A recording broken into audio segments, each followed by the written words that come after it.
told it before, but I had sold another basketball feature to Fox 2000 with Marty Bowen that I had written, and we were in development on that, and they were actually looking for directors on that movie, and they had seen that at the end of the shorts, it actually says directed by Kyrie Irving. So John Fisher, who's another producer on the project that worked for Marty, he saw that and thought, oh, that'd be interesting. His job is to put together a list of possible directors for this other project. The shorts finalists were especially impactful, including the heartbreaking documentary, The Face of Distracted Driving, the visually stunning and cinematic Universal Machine, the intimate and inspiring Hometown, and the empowering narrative, Sisterhood Action. And the jury's choice for the best short is The Face of Distraction, Driving Forward, created by AT&T and DVD Original, directed by Errol Morris.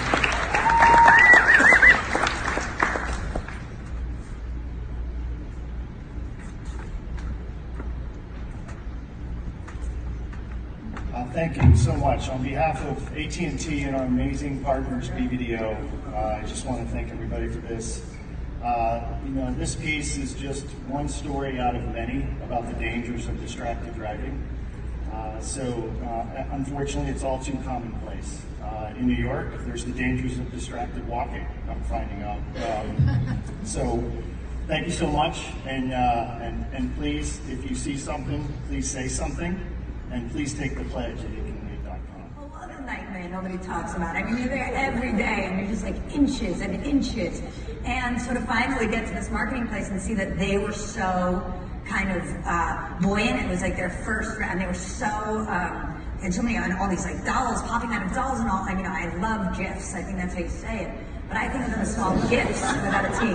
And, but they really, they made so many incredible things from what we made. And so I think their inspiration and kind of, then it took everyone by surprise, I would say. I'd say that's what's sort of the one sort of like small, shred of hope for mankind.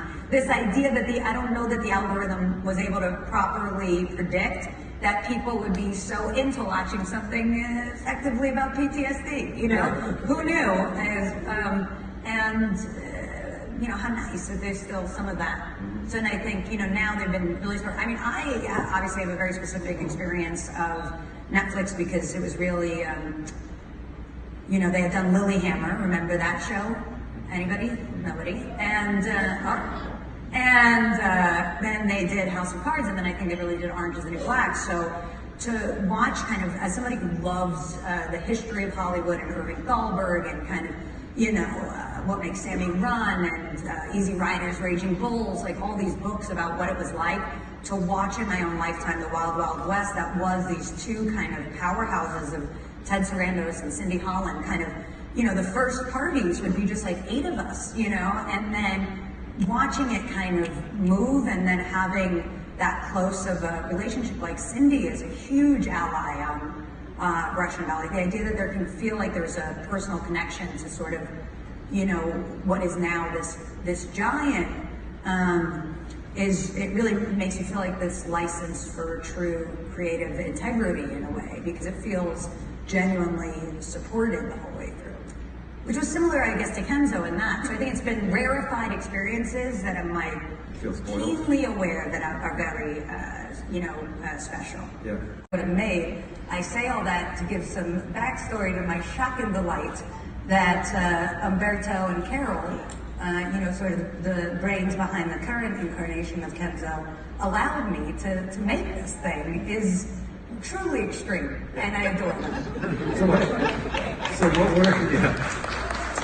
What was that philosophy then that you were applying here? What were you communicating with this, or is there anything? I do think that I think of this, and of course I probably have much greater clarity on what it is I'm saying there, since so much of it is in gibberish, literally. But so for me, I really qualify chastity as daddy issues, and I qualify Russian Doll as mommy issues, and that's how I separate the two works.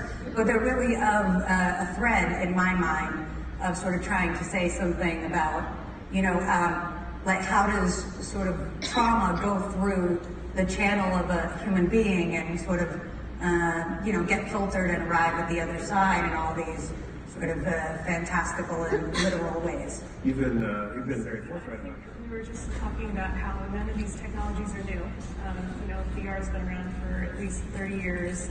AR in different formats has also been around. So when we talk about how the landscape has changed, I think we actually have to think of it as a longer continuum than like, oh, Oculus headsets dropped a few years ago. VR has been used to train astronauts at NASA for decades. It's been used in the medical fields for quite a long time. AR you've seen in the NFL, broadcast for years and years. So, I think we're riding a much longer wave than I think people usually think about. And I would say that the part we're at now is, now that we have these commercialized